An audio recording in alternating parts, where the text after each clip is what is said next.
சென்னையில் உள்ள கடற்கரைகளில் பிள்ளையார் சிலைகள் கரைக்கப்பட்டு வருகின்றன. பட்டினப்பாக்கத்திலிருந்து செய்தியாளர் ராஜ்குமார் இணைந்திருக்கிறார். ராஜ்குமார், பட்டினப்பாக்கம் கடற்கரையில் என்னென்ன ஏற்பாடுகள் செய்யப்பட்டிருக்கின்றன, யாருக்கெல்லாம் அனுமதி வழங்கப்பட்டிருக்கிறது அங்கு வர?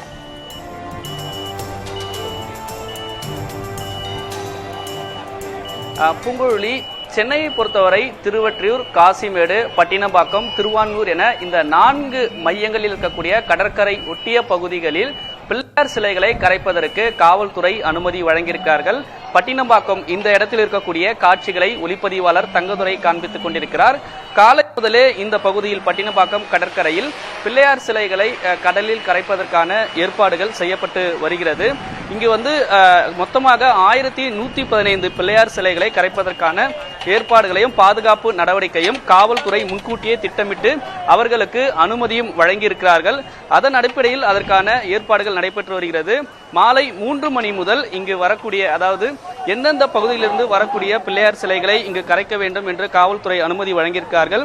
எனவே அதன் அடிப்படையில் தற்பொழுது பிள்ளையார் சிலைகள் கடலில் கரைக்கப்பட்டு வருகிறது. காட்சிகளை பார்க்கிறோம். இந்த இடத்தில் 4 கிரேன்கள் அமைத்திருக்கிறார்கள்.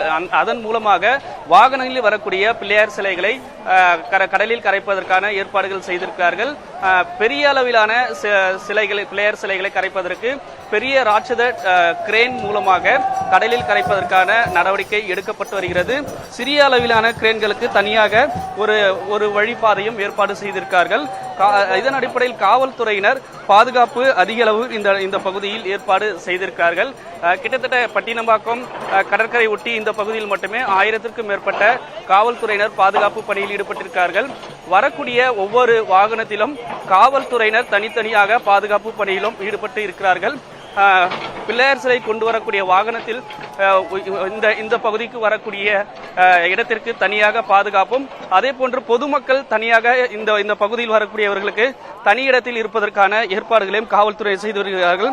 காவல்துறையினர் ஒரு பக்கம் பாதுகாப்பு பணியில் ஈடுபட்டிருக்கக்கூடிய நிலையில் தன்னார்வலர்களும் பாதுகாப்பு பணியில் இருப்பதற்கான நடவடிக்கையும் காவல்துறையினர் எடுத்திருக்கிறார்கள். அதே போன்று பாதுகாப்பு நடவடிக்கைக்காக தீயணைப்பு மற்றும் ஆம்புலன்ஸ் வாகனமும் இந்த பகுதியில் நிறுத்தி வைத்திருக்காங்க. பூங்குழலி, தகவல்களை வழங்கியமைக்கு நன்றி ராஜ்குமார்.